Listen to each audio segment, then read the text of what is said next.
Perbarui ilmu Islam kamu bersama Religion di tv1news.com dan TV One Connect.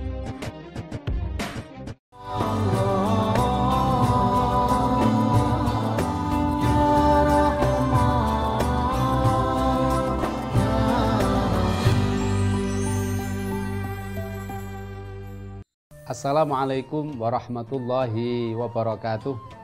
Alhamdulillahi rabbil alamin.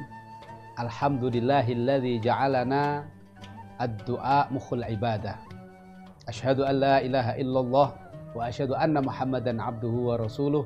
Allahumma salli wa sallim wa barik ala sayyidina Muhammad wa ala alihi wa sahbihi wa barik wa sallim ajma'in. Amma ba'du. Para pemirsa TV One yang dirahmati Allah, doa adalah kunci keselamatan kita hidup di dunia maupun hidup kita di akhirat kelak. Siapa yang pandai berdoa, rajin berdoa, bisa dipastikan keselamatan akan mengintarinya, keselamatan akan menyertainya, dan keselamatan akan selalu membersamainya. Sebaliknya, orang-orang yang tidak mau berdoa, musibah demi musibah, bencana demi bencana, akan terus mengintainya. Na'udzubillahi min dzalik. Maka Rasulullah Shallallahu Alaihi Wasallam bersabda, mengingatkan kepada kita semua tentang pentingnya doa ini. Apa kata Rasulullah? Ad-du'a mukhul ibadah. Doa adalah intisari dari ibadah. Doa adalah otaknya ibadah. Ibarat manusia, kalau manusia tidak punya otak, maka dia tidak akan bisa beraktivitas apapun. Demikian halnya ibadah, kalau tidak diiringi dengan doa, maka ibadah itu tidak akan bernilai apa-apa. Oleh karena itu, para pemirsa TV One yang dirahmati Allah, pastikan dalam hari-hari yang kita lewati, jangan ada yang kita lewatkan tanpa kita berdoa. Berdoa dari yang terkecil sampai berdoa untuk hal yang terbesar. Berdoa dari hal-hal sepele hingga berdoa terkait dengan hal-hal yang paling besar dalam hidup kita. Pertanyaannya, bagaimana cara kita berdoa dan doa apa yang harus kita lantunkan? Rasulullah Shallallahu Alaihi Wasallam telah memberikan contoh dan teladan bagaimana cara kita berdoa dan doa apa yang terbaik yang harus kita baca. Dalam kaitan ini, tentu kita tidak bisa melupakan panduan dari Allah Subhanahu Wa Taala dalam firman-Nya. Allah Subhanahu Wa Taala dalam Al-Quran menegaskan, Ud'uni astajib lakum. Berdoalah kalian semua kepadaku, niscaya aku akan mengabulkan doa-doa kalian. Ada catatan penting dari ayat ini. Yang pertama, bahwa setiap doa-doa kita pasti diijabah. Jadi siapapun yang mengaku sebagai hamba dan mengaku bahwa Tuhannya adalah Allah Subhanahu wa Ta'ala, lalu dia mau berdoa, maka niscaya doanya pasti diijabah. Subhanallah. Inilah kenikmatan bagi kita sebagai hamba Allah dan umatnya Rasulullah Shallallahu Alaihi Wasallam. Nah, doa yang bagaimana yang pasti diijabah dan ijabahnya seperti apa? Dalam banyak sarah hadis maupun tafsir Al-Quran terkait dengan tema-tema doa yang juga dijelaskan oleh para ulama, termasuk dijelaskan oleh Syekh Ibnu Athaillah As-Sakandari, seorang pengarang kitab Hikam, kitab yang berisi tentang hikmah-hikmah. Pengabulan doa-doa dari Allah Subhanahu wa Ta'ala itu tergantung dari kehendak Allah, bukan dari kehendak kita sebagai hamba. Jadi doa yang kita panjatkan harus kita yakini bahwa doa itu pasti dikabul. Nah, soal kapan dikabul, bagaimana dikabulkannya, itu hak prerogatif Allah. Yang penting kita yakin doa kita dikabul. Jangan sampai kita berdoa tapi kita masih ragu. Apa iya doa saya diterima? Apa iya doa saya dikabul? Tidak boleh. Orang yang beriman harus berpegang pada firman Allah yang tadi saya sebutkan. Ud'uni astajib lakum. Perintah ud'uni astajib lakum menggunakan struktur amar. Perintah ud'uni, berdoalah kepadaku. Jawabnya dari perintah informasi berdoalah kepadaku itu, Allah menjanjikan astajib lakum. Aku akan ijabah kepada kalian semua doa yang kalian baca. Nah, hanya soal waktu dan tempat serta kapan ijabah doa itu kita diminta senantiasa bersabar. Yang penting yakin dulu doa itu makbul. Para ulama menjelaskan itu juga dalam perasan dari hadisnya Rasulullah SAW. Kapan doa itu terasa dikabul oleh Allah? Ada 3 situasi doa itu diterima dan dikabul oleh Allah Subhanahu wa taala dan kita merasakan pengabulan doa itu. Yang pertama, ada kalanya doa itu dikabul persis seperti apa yang kita minta. Contoh, pemirsa TV One dimanapun berada minta agar besok mendapatkan uang 1 juta. Lalu dengan kerja kerasnya berdagang, ternyata alhamdulillah biiznillah atas izin Allah dia betul-betul mendapatkan uang 1 juta. Terkabullah doa sesuai dengan kehendaknya. Demikian halnya ada pemirsa yang lain ingin naik haji atau berangkat umroh. Ternyata dikabul setelah setahun. Alhamdulillah. Pemirsa yang lain berpikir dan berdoa kepada Allah ingin punya rumah dan punya mobil. Setelah 2 tahun ternyata punya rumah dan punya mobil. Adik-adik kita para mahasiswa yang baru lulus berdoa semoga mendapatkan kerja. Ternyata setelah 6 bulan nganggur, ngelamar sana sini, ternyata diterima. Setelah wawancara yang panjang, dinyatakan lulus dan diterima bekerja di satu perusahaan. Doa itu dikabul. Alhamdulillah, kita harus bersyukur kepada Allah. Berarti pengabulan doa itu sesuai dengan apa yang kita harapkan. Tapi ada kalanya pengabulan doa itu tidak sesuai dengan yang kita harapkan. Contoh, ada seorang jamaah dari para pemirsa TV dimanapun berada berdoa, ya Allah saya ingin kaya.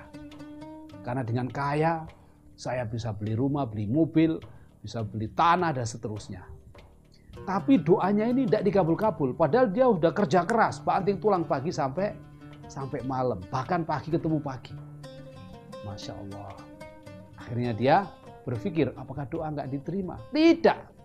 Doa ingin kaya itu tetap diterima oleh Allah. Tetapi wujud penerimaannya tidak diberikan kekayaan sesuai yang diminta. Karena Allah Maha tahu kalau dia dikasih kaya, dia kawin lagi.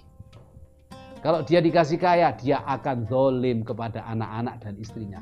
Karena dia akan pergi dari rumah, justru akan bermaksiat kepada Allah. Kalau dia dikasih kaya, uangnya dipakai untuk judi, akhirnya dia jauh dari Allah. Allah sayang pada hamba ini, lalu orang ini tetap dikasih pas-pasan, cukup untuk makan, cukup untuk keluarganya, tapi tetap masih sholat jamaah di masjid.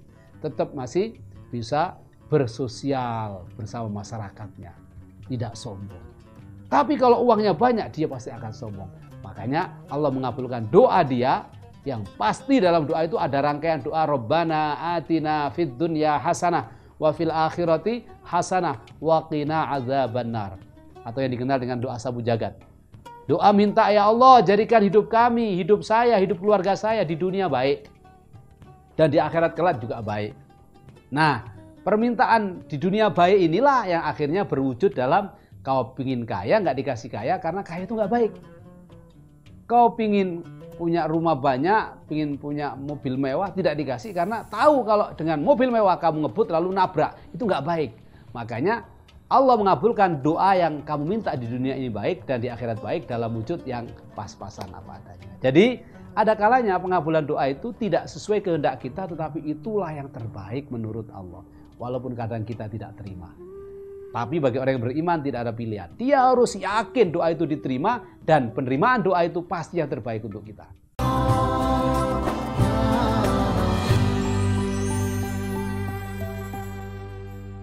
Hari ini saya ceramah di hadapan para pemirsa TV One yang dirahmati Allah.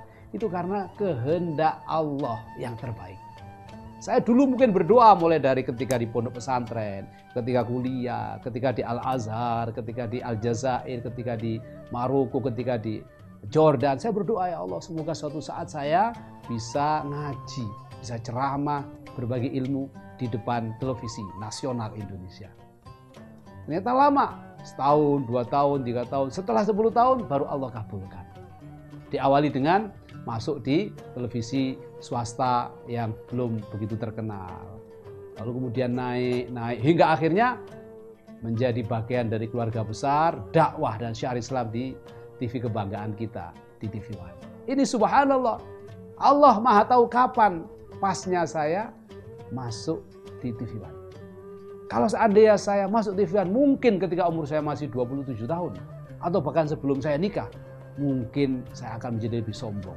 Saya akan menjadi yang orang-orang tidak bersyukur, menjadi orang-orang yang zalim. Akhirnya dijadikan saya masuk TV One setelah umur 40 tahun. Subhanallah, ini adalah bagian dari kemahabijaksanaan Allah. Rahman Rahim dan maha lembut, maha latif dan maha hakimnya Allah Subhanahu wa taala. Nah, ada kalanya doa itu yang modelnya begini. Doa yang kita minta nggak dikasih tapi diganti dengan yang lain. Jadi kalau yang pertama tadi doa yang dikabul sesuai harapan. Yang kedua, doa yang kita minta tidak dikabul sama sekali. Ya. Tapi kita diganti dengan masih baik, masih selamat, masih ahli ibadah. Ada kalanya doa kita dikabul tapi dengan diganti yang lain.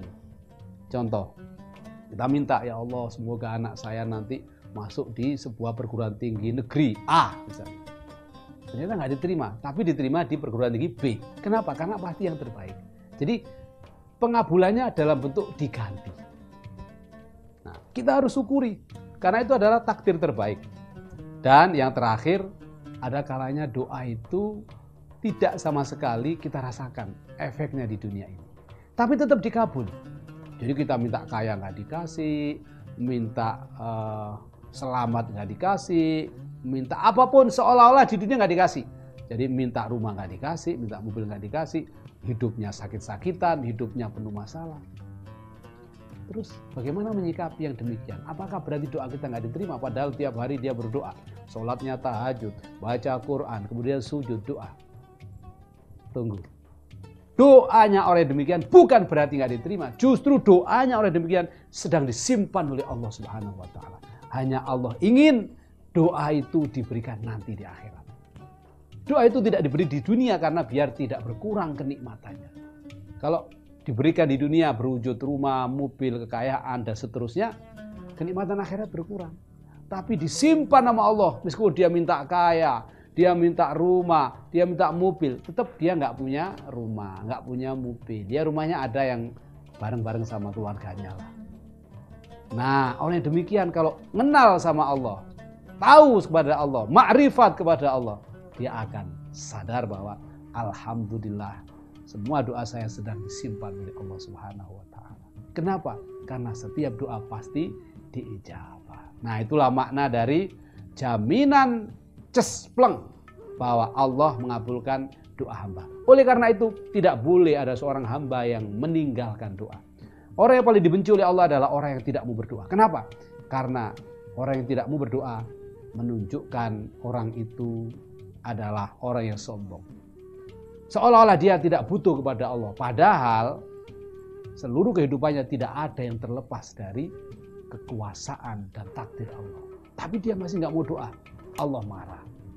Dan orang yang paling dicinta oleh Allah adalah orang yang mau mengangkat tangan dan berdoa kepada Allah Subhanahu wa taala. Orang yang mengangkat tangan dan meminta kepada Allah tidak akan pernah ditinggalkan oleh Allah. Ini ada dalam satu hadis yang masyhur. Barang siapa yang sudah mengangkat tangannya dan meminta kepada Allah, Allah malu untuk tidak mengabulkan doa-doanya. Pertanyaannya, doa yang bagaimana yang akan diterima oleh Allah Subhanahu wa taala sesuai dengan yang kita kehendaki di dunia ini? Allah kabulkan, di akhirat juga Allah kabulkan. Rasulullah memberikan contoh dan tips serta teladannya. Apa tips dan teladan doa kita diterima dan dikabul oleh Allah? Pastikan saat kita berdoa betul-betul keluar dari hati kita terdalam. Jadi doanya tidak untuk show of force atau untuk pameran. Karena belakangan ini banyak orang di acara-acara televisi atau di sosial media doa itu kalau di depan kamera kayak ya Allah ya Tuhan kami nangis. Ternyata di belakangnya hanya pura. Tidak boleh. Doa harus hati terdalam. Insya Allah sambung.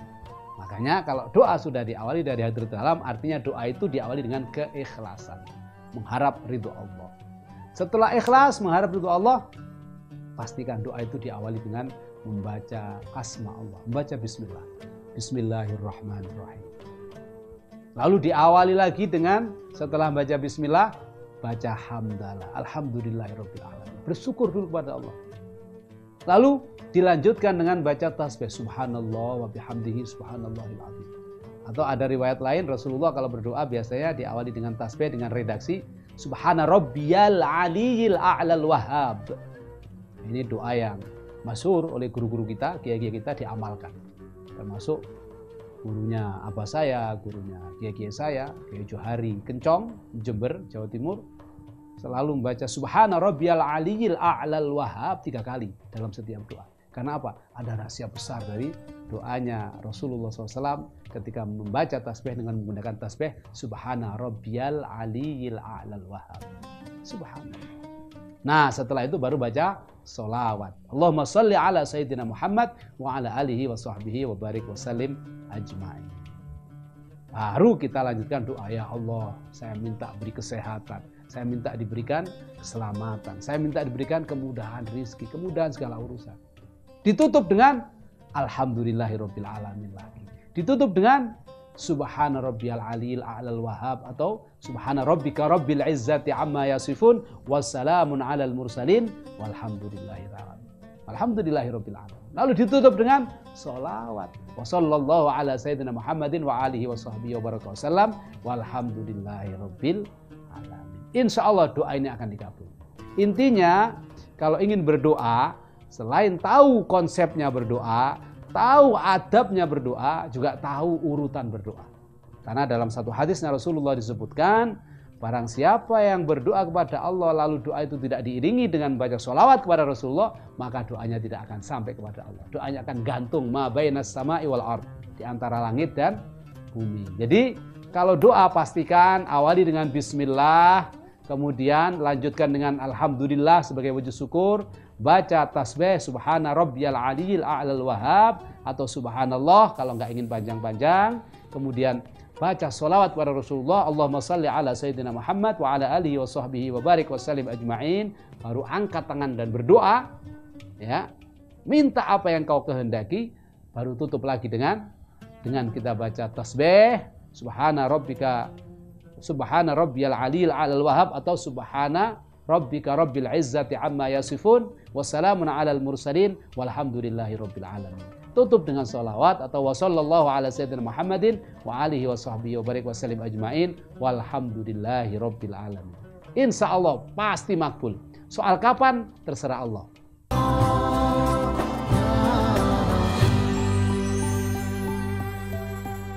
Karena kata Ibnu Athaillah Sakandari yang tadi saya sebutkan, doa yang kita panjatkan itu terserah Allah kapan. Tidak terserah kemauan kita. Karena apa? Karena Allah tahu wujud kasih sayang Allah, yang terbaik untuk hamba adalah demikian. Yang terbaik untuk hamba adalah demikian. Yang terbaik untuk Anda hari ini, yang terbaik untuk Anda besok, itu sudah Allah atur. Kita hanya tinggal percaya dengan takdir itu. Nah, yang terakhir, bagaimana agar doa kita langsung dan cespleng sampai kepada Allah? Rasulullah memberikan contoh dan teladan, doalah dengan doa maksur. Apa doa maksur itu? Doa yang dibaca oleh para nabi dan rasul. Makanya doa terbaik yang kita panjatkan selain doa hajat-hajat kita adalah doa yang kita baca yang berasal dari Al-Quran dan Sunnah. Jadi kalau kita sudah doa melalui doa yang ada dalam Al-Quran dan Sunnah, insya Allah pasti terkabul. Apa contohnya? Rabbana zalamna anfusana wa illam taghfir lana wa tarhamna lanakunanna minal khasirin. Doanya Nabi Adam ketika merasa bersalah dan menyesal serta bertobat. Kalau kita doa itu, walaupun dosa kita banyak, insya Allah akan langsung dihapus oleh Allah. Karena doa itu sudah dikenal oleh Allah, sudah diidentifikasi oleh para malaikat, ibarat sinyal itu langsung teng. Oh ya, doanya Nabi Adam. Lain dengan doa kita sendiri yang bikin-bikin sendiri. Ya Allah ya Tuhan kami. Ya Allah ya Tuhan kami sambil nangis-nangis. Malaikat masih nyari sinyal. Ini bahasa apa ini? Lama. Maka yang terbaik, hafalin doa-doa dalam Quran. Apa aja doa dalam Quran? Banyak. Mau minta umurnya berkah. Kalau sudah umur 40 tahun. Ada. Ya, doanya para nabi. Doanya Nabi Ibrahim, doanya para nabi-nabi yang lain kalau sudah umur 40 tahun, dicantumkan dalam Al-Quran, dan ini dibaca oleh para guru-guru kita, para sahabat, para tabi'in, dan salafus salihin. Apa doanya? Rabbi auzi'ni an ashkura ni'mataka allati an'amta alayya wa ala walidayya wa an a'mala salihan tardah wa aslih li fi dhurriyyati inni tubtu ilaika wa inni minal muslimin. Artinya cari sendiri nanti. Buka di Google, buka di YouTube, itu ada semua lengkap. Intinya apa? Doa kalau udah umur 40 tahun itu hanya satu. Kita minta kepada Allah agar senantiasa dijadikan hamba yang pandai bersyukur atas nikmat-nikmat yang sudah diberikan. Dan kemudian apalagi doanya kalau sudah umur 40 tahun? Kita minta agar kita diberikan anak-anak yang soleh-soleh. Dan anak-anak yang senantiasa bisa kita bimbing untuk mengenal Allah, menjalankan perintah Allah dan menjauhi larangannya. Serta kita minta kepada Allah Subhanahu wa taala agar senantiasa diberikan kekuatan untuk menjalankan amal soleh. Wa an a'mala sholihan tardah. Ini doanya. Wa aslih li fi dzurriyyati. Lalu doa itu ditutup dengan taubatan nasuha. Inni tubtu ilaika. Aku taubat kepadamu ya Allah. Wa inni minal muslimin. Dan aku adalah orang yang berserah diri kepada Engkau. Subhanallah. Nah, doa-doa lain banyak, termasuk doa yang sering kita baca, dibaca oleh guru-guru kita, imam-imam mushola dan masjid kita setiap sholat, yaitu doa sabu jagat. Rabbana atina fid dunya hasanah wa fil akhirati hasanah wa qina adzabannar. Ya Allah, anugerahkan kepada kami di dunia ini kebaikan. Di akhirat kelak juga kebaikan. Dan kami semua jauhkan dari siksa api neraka, dari azab neraka jahanam. Satu doa itu kalau kita baca dan dikabul oleh Allah, selesai, kita akan selamat dari neraka dan menjadi penduduk surga. Alhamdulillah. Maka pastikan doa ini adalah kunci. Kalau kita ingin selamat dunia, selamat akhirat, doa yang banyak. Karena setiap hari Allah menurunkan azab jutaan. Setiap hari Allah menurunkan musibah itu jutaan. Dan musibah yang turun kepada kita itu akan berkejaran dengan doa yang kita panjatkan. Maka kalau ada orang yang hidupnya nggak pernah berdoa, udah hampir dipastikan musibah demi musibah akan dia rasakan. Dan orang yang rajin berdoa, maka musibah ketika turun ibarat payung, kita pakai payung, payung itu akan menjadi penadah dari musibah yang turun, sehingga kita selamat. Nah, doa dan musibah yang Allah turunkan itu akan terus berkejaran ila yaumil kiamat, kata hadisnya Rasulullah SAW. Maka cara kita terbebas dari musibah adalah banyak-banyakin doa, termasuk doa yang diberikan oleh handai taulan, lebih-lebih oleh orang tua kita. Makanya sering-seringlah minta doa kepada orang tua kalau masih hidup. Kalau sudah meninggal, sering-seringlah minta doa kepada guru-guru kita, para ulama, para kiai yang memang beliau terkenal dekat dengan Allah Subhanahu wa taala. Saya santri biasanya kalau sowan, ya Allah, saya mohon kepadamu dengan wasilahnya kiai saya ini, kabulkan doa-doa kami. Kita bilang sama kiai, Mbah, kiai, tolong doakan kami. Insya Allah kalau kita terus-menerus, tiada henti, tidak putus asa, selalu berdoa kepada Allah, Allah akan menyelamatkan kita di dunia wal akhirah. Amin. Allahumma amin. Kesimpulannya, karena doa ini adalah mukhul ibadah, otaknya ibadah, intisari dari ibadah, jangan kita lewatkan hari-hari kita tanpa doa. Dan ibadah paling sederhana adalah berdoa. Sebab dengan berdoa kita sudah dinilai menyembah kepada Allah. Karena dalam berdoa ada unsur kita mengakui kehambaan, unsur kita mengakui kelemahan, dan ada unsur kita mengagungkan Allah Subhanahu wa taala. Doa terbaik adalah doa ma'thur, doa yang ada dalam Al-Quran dan doa yang dicontohkan Rasulullah. Apa doa yang dicontohkan Rasulullah? Salah satunya adalah doa yang kita baca saat kita haji. Allahumma habbib ilainal iman wa zayyinhu fi qulubina wa karrih ilainal kufra wal fusuqa wal isyan wa ja'alana minar rasyidin. Termasuk doa yang kita baca setelah sholat fardu. Apa itu? Allahumma antas salam wa minkas salam wa ilaika ya'udus salam fahayyina rabbana bis salam wa adkhilna al jannata daras salam tabarakta rabbana wa ta'ala ya dzal jalali wal ikram. Dan doa-doa yang banyak sekali. Kalau dalam kitabnya orang-orang pesantren ada kajian kitab khusus terkait doa-doa yang disebut dengan kitab Azkar An-Nawawiyah atau kitab Azkar. Di situ isinya kitab tentang doanya Rasulullah SAW mulai bangun tidur sampai kita tidur lagi. Bangun tidur kita baca doa apa? Alhamdulillahilladzi ahyana ba'dama amatana wa ilaihin nusur. Mau tidur kita baca doa apa? Bismikallahumma ahya wa bismika amut. Di tengah-tengah itu ada kita mau ke kamar mandi, ada kita keluar kamar mandi. Sudah diatur oleh Rasulullah, dicontohkan oleh Rasulullah, ditulis oleh Imam Nawawi dalam kitab Azkar. Tinggal dibaca. Maka kalau ingin tahu doa-doanya Rasulullah SAW, baca kitab Azkar. Sekarang banyak terjemahannya. Tinggal mau nggak kita melihat, membaca, dan mengamalkan. Insya Allah berkah. Dengan doa kita selamat fid dunya wal akhirah. Dengan doa ibadah akan terus menghiasi diri kita. Semoga Allah senantiasa membimbing kita tetap dalam keadaan iman Islam, dan insya Allah Allah berikan kepada kita husnul khatimah dengan kita selalu merasa hina dan berdoa kepada Allah Subhanahu wa ta'ala. Barakallahu lana wa lakum wa nafa'ana wa iyyakum bima fihi minal ayati wa dzikril hakim wa taqabbalallahu minna wa minkum tilawatahu innahu huwas samiul alim wa astaghfirullah innahu huwal ghafurur rahim. Terima kasih atas segala perhatian, mohon maaf atas segala kekurangan. Wal afu minkum wallahul muwaffiq ila aqwamit thoriq. Wassalamualaikum warahmatullahi wabarakatuh.